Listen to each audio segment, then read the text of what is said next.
È arrivato. Yes. Cosa è arrivato? Il MacBook Air nuovo da 15 pollici. L'ho preso con 512 giga perché mi serve per fare video e quindi ho bisogno di spazio sul disco per non andare sempre con cose attaccate esterne. Poi quando si riempie lo svuoto i video su degli hard disk esterni o SSD. Quindi andiamo ad aprire. Unboxing alla come viene, direbbero in Argentina alla asinomà, senza luci, senza niente, ma è troppa l'attesa di vedere. Allora. Ok.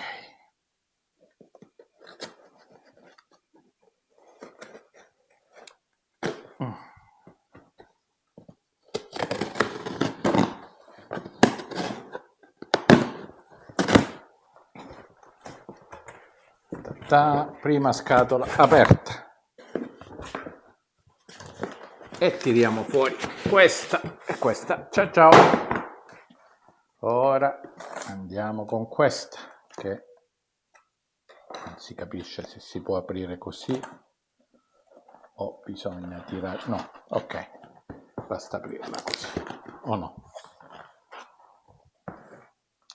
Secondo voi?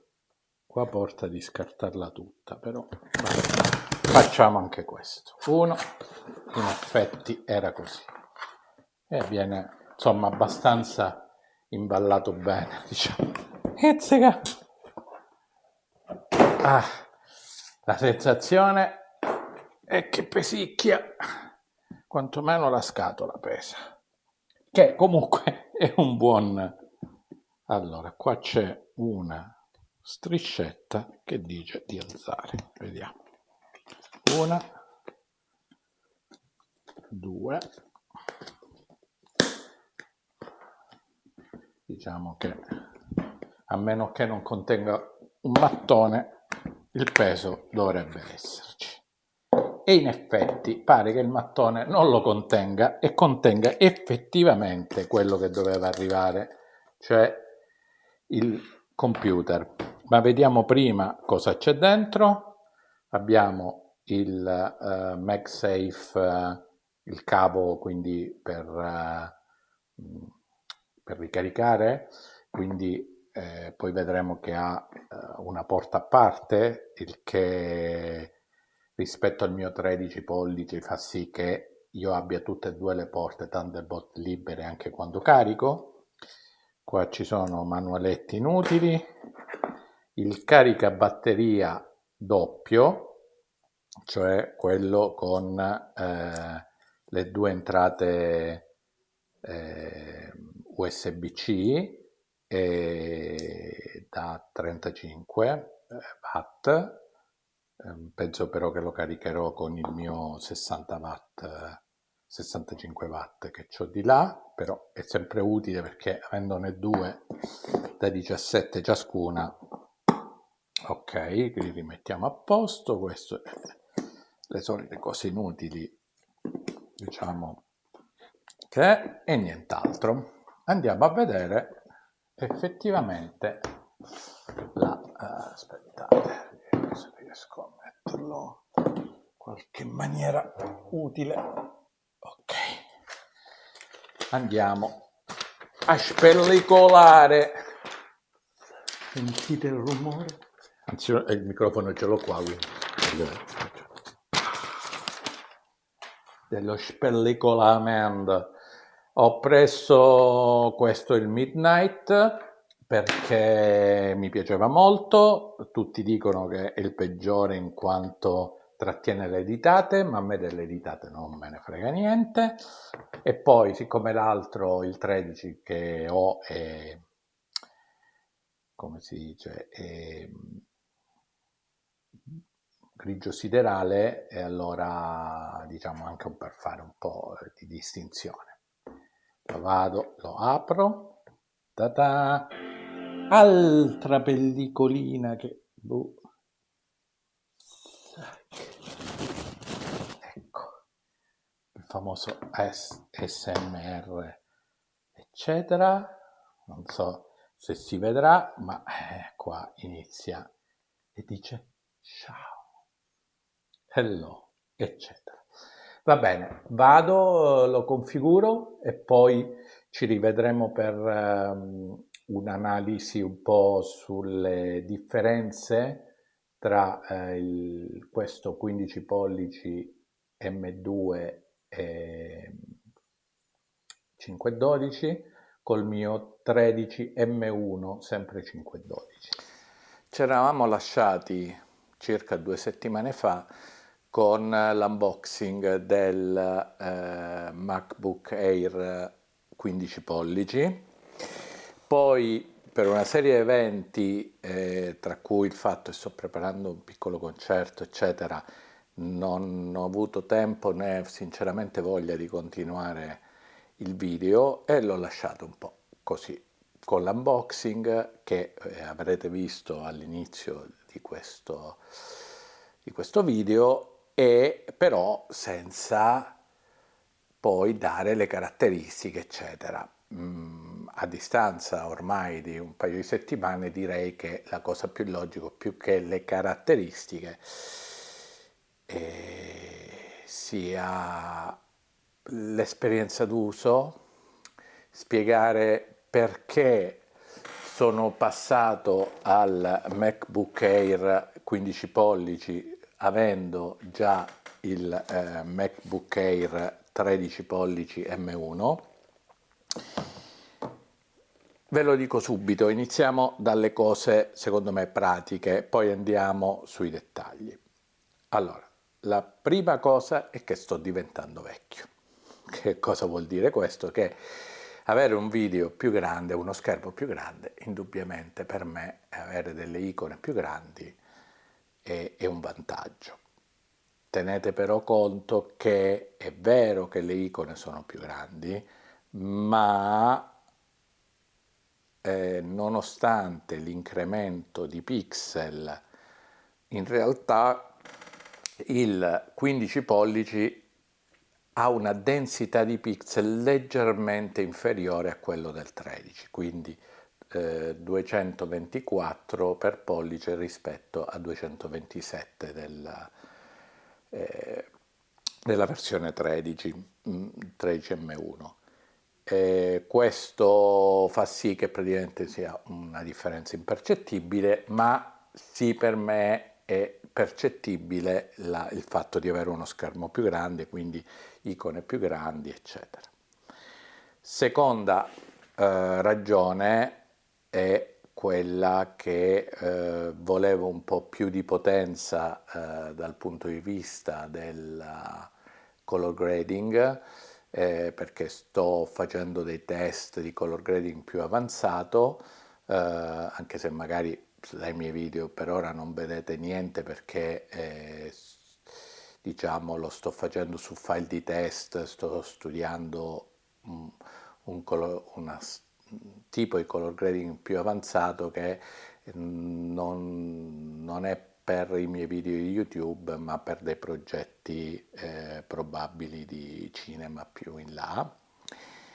E l'altra cosa era per me importante il fatto che io non so se io ho avuto problemi io col mio MacBook 13 pollici, ma effettivamente la qualità audio era molto bassa, tanto che io lo accoppiavo sempre a una cassetta Bluetooth per avere un minimo di bassi, eccetera, perché a volte addirittura durante le riunioni Teams di lavoro, eccetera, avevo qualche problema a sentire bene. Non che non si sentisse, però diciamo in ambienti rumorosi era impossibile, eccetera. E poi a me piace sentire la musica, ogni volta doversi portare la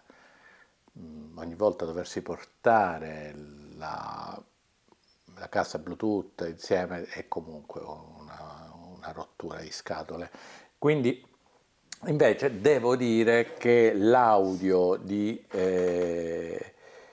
15 pollici è molto, ma molto superiore, soprattutto esistono anche in un computer così, diciamo, eh, fino, riesce a dare quell'idea che ci siano dei bassi, probabilmente anche perché a parte questi specie di subwoofer che dovrebbe avere qua, come vedete è diversa la collocazione. Nel 13 i due speaker erano qua, questo ne ha 6 che però danno praticamente verso dietro e poi rimbalzano il suono. E devo dire che effettivamente l'esperienza sonora è assolutamente migliore.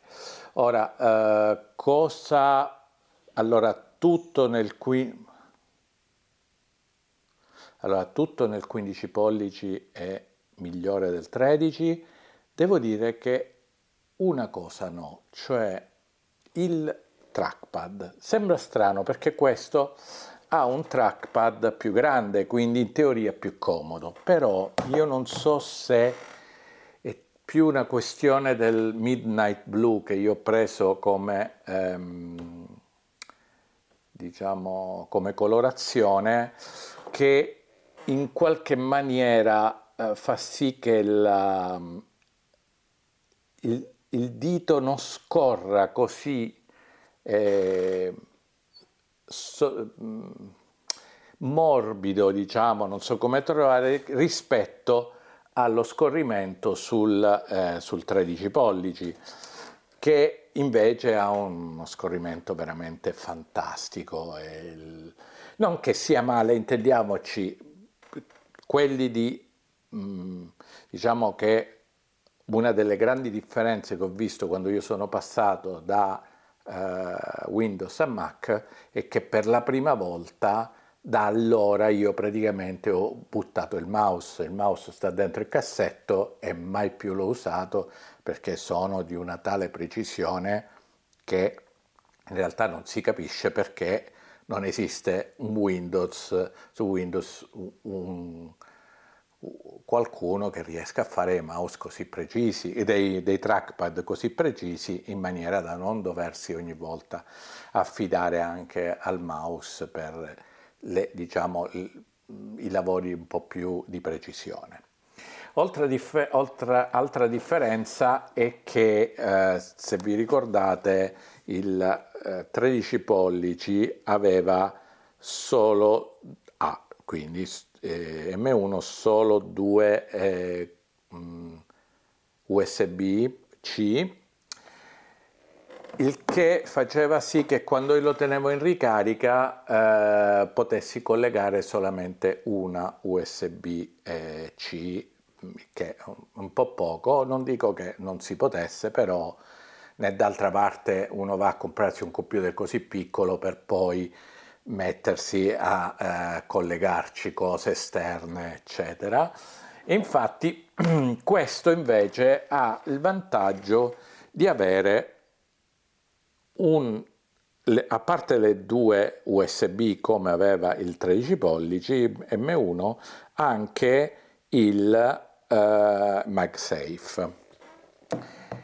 MagSafe che è praticamente un cavo di ricarica che ha l'USB-C da un lato e poi ha questo attacco così che si attacca magneticamente e quindi ti lascia le due porte aperte, diciamo disponibili.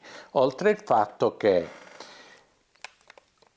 il 13 pollici M1 veniva con un 30 watt con una sola connessione USB-C per la ricarica e questo invece viene con un 35 watt con due connessioni USB-C. Tenete conto che io ancora non l'ho aperto perché normalmente lo carico con un 65 watt che ho già collegato sempre, questo mi servirà in caso per viaggiare, anche perché ora siamo in procinto di partire per il Portogallo, quindi tra una quindicina di giorni vedremo di magari tirare fuori anche qualche contenuto più, diciamo, più di fotografia o di video che così tech come questo, anche se ha a che fare, ha molto a che fare il Mac perché la ragione per la quale un paio d'anni fa sono passato da Windows a Mac è stato proprio il fatto che quando arrivò l'M1 e ancor più ora con l'M2 sono riuscito ad avere un portatile che fosse leggero, fosse abbastanza performante per riuscire a lavorare i miei RAW di foto e far girare in maniera decente DaVinci Resolve per la parte video e quindi potermi permettere un po' di color correction, eccetera, tutto in mobilità e con una batteria che non mi durasse 2 ore, ma che durasse un tempo ragionevole per poterci lavorare, cosa che invece tutti gli Intel, appena gli chiedi un po' di più, iniziano a fare draining e addio alla batteria in un paio d'ore. Questi, insomma, si riesce a lavorare anche lavorando su video, a meno che proprio non vi mettete a fare delle lavorazioni super complicate, però diciamo per video YouTube, cose piccole cose, si lavora anche tutta la giornata con una sola carica. E quindi non è comparabile con nessun Windows, perlomeno che io abbia avuto. D'altra parte magari ce n'erano, ma magari erano dei mattoni da portare via, che insomma metà bastava. Che altro vi posso dire? Vediamo, mi ero scritto qualcosa, non so se manca. Sul 15 pollici abbiamo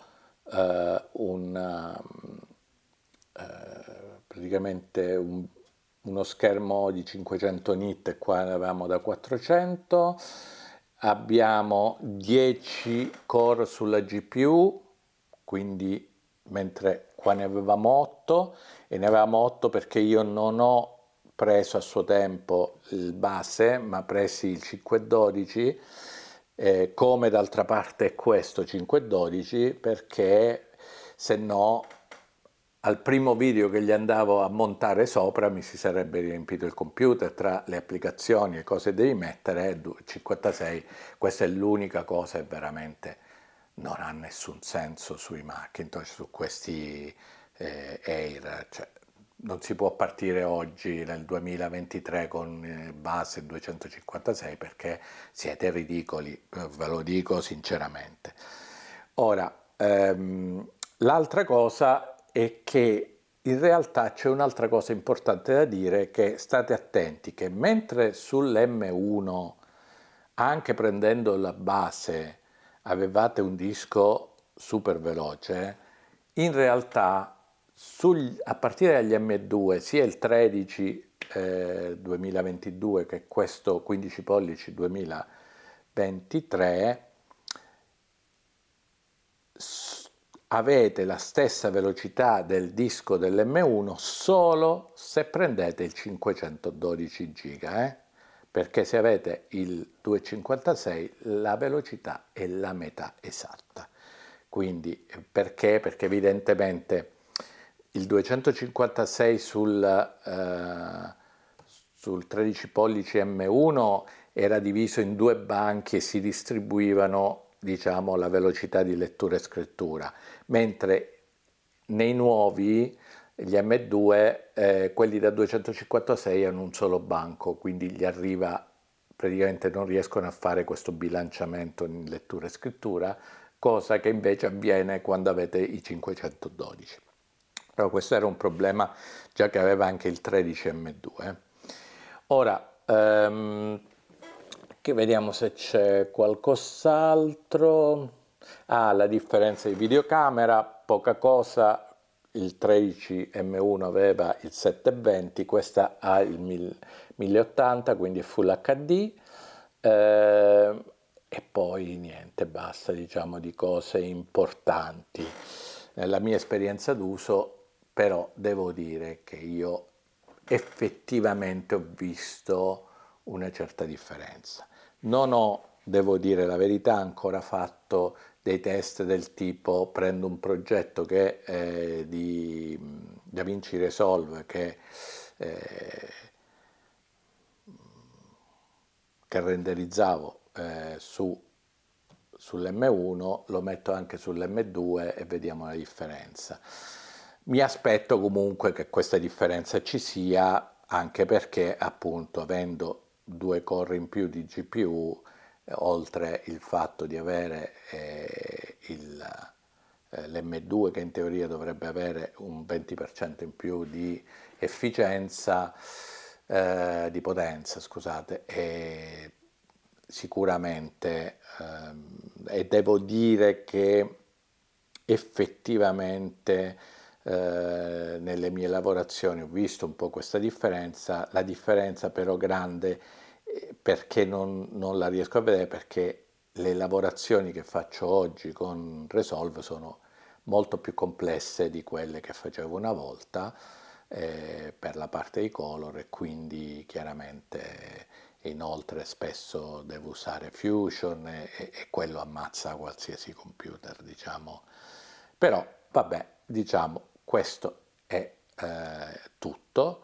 Spero mi perdoniate questo primo, il fatto di averci messo tanto a finire questo video dopo l'unboxing, nel momento in cui mi arrivò la scatola, e secondo che sono ancora qua tipo in cameretta a fare i video perché sopra ancora la situazione non è stata sistemata. Come vi dicevo in un video precedente, c'erano problemi di umidità, si sono risolti, però ancora bisogna finire di fare i lavori. E niente, speriamo di rivederci presto con un altro video. Grazie.